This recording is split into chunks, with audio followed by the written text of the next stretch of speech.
أعوذ بالله السميع العليم من الشيطان اللعين الرجيم. حسبنا الله ونعم الوكيل، نعم المولى ونعم النصير. بسم الله الرحمن الرحيم. الحمد لله الذي هدانا لهذا وما كنا لنهتدي لولا أن هدانا الله. لقد جاءت رسل ربنا بالحق.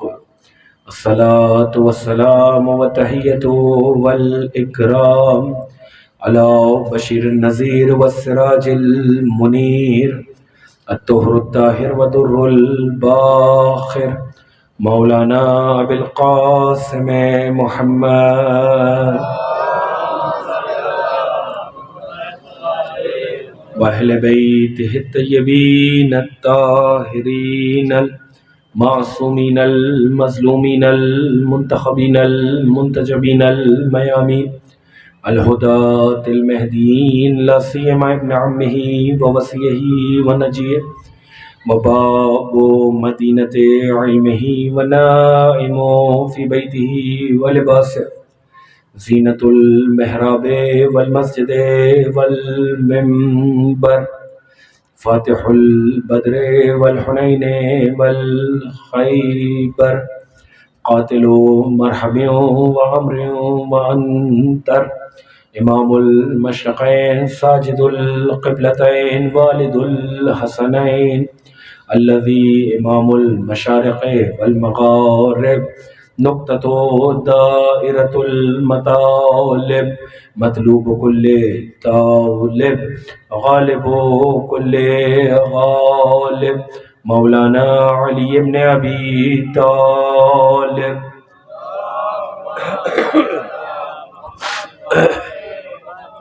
اما بعد فقد قال الله سبحانه وتعالى في محكم كتابه المجيد وفرقانه الحميد، وهو أصدق الصادقين وقوله الحق: إن أكرمكم عند الله أتقاكم.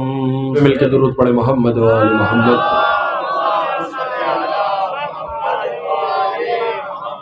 عزیزان سرکار سید الشہداء، بزرگان ملت، برادران ایمانی و طفیل چہردہ معصومین علیہ السلام، اور خصوصاً بس تصدق و تعیید معصومہ عالم حضرت بطول بنت رسول جناب فاطمہ الزہرا سلام اللہ علیہا. اس سلسلہ گفتگو یعنی محرم سے شروع ہوا تھا، آج وہ اپنے 9ویں مرحلے میں داخل ہو گئے ہیں. جس آیہ کریمہ کو ہم نے مسلسل تلاوت کرنے کا شرف حاصل کیا، اس آیہ کریمہ میں پروردگار عالم دوسروں کی امیدوں کو توڑ رہا ہے اور انسان کے اندر امید کو جگا رہا ہے کہ دیکھو، ہم تمہارے معیارات کو، ہم تمہارے قوانین کو، ہم تمہارے ان ٹھوس بے ٹھوس اور بے بنیاد دعووں کو رد کر کے، تمہارے منہ پہ مار کے ایک قاعدہ بتلائے دے رہے ہیں کہ دیکھو، ہمارے نزدیک عزت کا حقدار وہ ہوتا ہے جس کے پاس سب سے زیادہ تقویٰ ہوتا ہے. جو تقوی الہی میں آگے بڑھتا چلا جاتا ہے وہ نگاہ قدرت میں محترم ہوتا چلا جاتا ہے. اور ہم نے یہ بھی بتا دیا کہ تقوی کی شان، تقوی کی پہچان علی کی محبت ہے، کہ نبی یہ کہتے ہوئے نظر آئے: یا علی حب کا تقوی والایمان، کہ آپ کی محبت کا نام تقوی ہے، آپ کی محبت کا نام تقوی ہے، آپ کی ولا کا نام تقوی ہے. یہ تقوی کی شان تھی جو پیغمبر نے بتائی، اور ایک تقوی کی پہچان تھی جو خود قرآن نے بتائی کہ وَذَلِكَ وَمَن يُعَظِّمْ شَعَائِرَ اللَّهِ فَإِنَّهَا مِن تَقْوَى الْقُلُوبِ، کہ وہ لوگ جو ہماری نشانیوں کی تعظیم کرتے ہیں، جو اللہ کی نشانیوں کا احترام کرتے ہیں، جو اللہ کی نشانیوں کی تعظیم کرتے ہیں، تو یہ تعظیم کرنا، یہ احترام کرنا اس بات کی دلیل ہے کہ فَإِنَّهَا مِن تَقْوَى الْقُلُوبِ، کہ ان کے دلوں میں تقوی موجود ہے. بہت ہی واضح سی آیت ہے، کھلے کھلے الفاظ ہیں، صاف صاف سا جملہ ہے کہ تعظیم کرنا اس بات کی علامت ہے کہ دل میں تقوی ہے. دیکھیے، اللہ نے تقوی کی پہچان سجدے کو قرار نہیں دیا، تقوی کی پہچان مصلی کو قرار نہیں دیا، تقوی کی پہچان رکوع کو قرار نہیں دیا، تقوی کی پہچان تکبیر کو قرار نہیں دیا، تقوی کی پہچان قیام کو قرار نہیں دیا، تقوی کی پہچان تسبیح و تحلیل کو قرار نہیں دیا، تقوی کی پہچان تعظیم کو قرار دیا کہ اگر تعظیم ہے تو تقوی ہے، اگر احترام کرے تو تقوی ہے۔ اب تعظیم کے لیے اس طرح کی بات، یعنی تعظیم انڈیکیٹ کرتی ہے اس بات کے لیے، تعظیم علامت بن جاتی ہے اس بات کی کہ یہ جو تعظیم کر رہا ہے اس کے دل میں تقوی موجود ہے، اس کے دل میں احترام موجود ہے۔ اب تعظیم کے لیے اس طرح کی وضاحت اور تعظیم کے لیے اس طرح کی آیت دلالت کر رہی ہے کہ اسلام صرف دین اطاعت کا نام نہیں ہے، اسلام دین تعظیم کا نام ہے، اسلام دین احترام کا نام ہے۔ اور عزیزو اسلام کے دیکھیے، ابھی آپ مجھ سے جڑ جائیں گے تو محظوظ ہوں گے انشاءاللہ کہ اسلام کے ہر پہلو میں یہ تعظیم موجود ہے، اسلام کے ہر عمل میں یہ احترام موجود ہے۔ اسلام کسی ایک عقیدے کا نام نہیں ہے، اسلام کسی ایک عمل واحد کا نام نہیں ہے۔ مختلف عقائد یکجا ہوتے ہیں تو اسلام بنتا ہے، مختلف اعمال ملتے ہیں تو اسلام بنتا ہے۔ بھئی بہت سے عقیدے ہیں، جب وہ سب ہوں تو اسلام ہے، بہت سے اعمال ہیں، جب وہ سب ہوں تب اسلام بنتا ہے۔ اور اسلام کے ہر پہلو میں یہ تعظیم موجود ہے، اسلام کے ہر گوشوارے میں یہ احترام موجود ہے۔ اسلام کا اول عقیدہ عقیدہ وحدت ہے، عقیدہ وحدت کی شرط بھی تعظیم ہے، عقیدہ نبوت کی شرط بھی تعظیم ہے، عقیدہ ولایت کی شرط بھی تعظیم ہے۔ دیکھیے وحدت کا عقیدہ سب سے پہلا عقیدہ، اس میں بھی تعظیم، نبوت کا عقیدہ اس میں بھی تعظیم، ولایت کا عقیدہ اس میں بھی تعظیم۔ اب وحدت کی تعظیم کا طریقہ یہ ہے کہ اللہ کے علاوہ کسی کو اللہ نہ مانا جائے، یہ وحدت کی تعظیم۔ ذرا سا مجھ سے جڑ جائیے گا بھئی، وحدت کی تعظیم کا طریقہ یہ ہے، اللہ کی وحدانیت کی تعظیم کا طریقہ یہ ہے، وحدت کا تعظیم کا طریقہ یہ ہے کہ اللہ کے علاوہ کسی کو اللہ نہ مانا جائے، یہ وحدت کی تعظیم ہے۔ نبی آخر کے بعد کسی کو نبی نہ مانا جائے، یہ نبوت کی تعظیم۔ وحدت کی تعظیم کا طریقہ یہ ہے کہ اللہ کے علاوہ کسی کو اللہ نہ مانا جائے، یہ وحدت کی تعظیم۔ نبی آخر کے بعد کسی کو نبی نہ مانا جائے، یہ نبوت کی تعظیم۔ تو ولایت کی تعظیم یہ ہے کہ علی کو فاصلے سے نہ مانا جائے، بلا فصل مانا جائے۔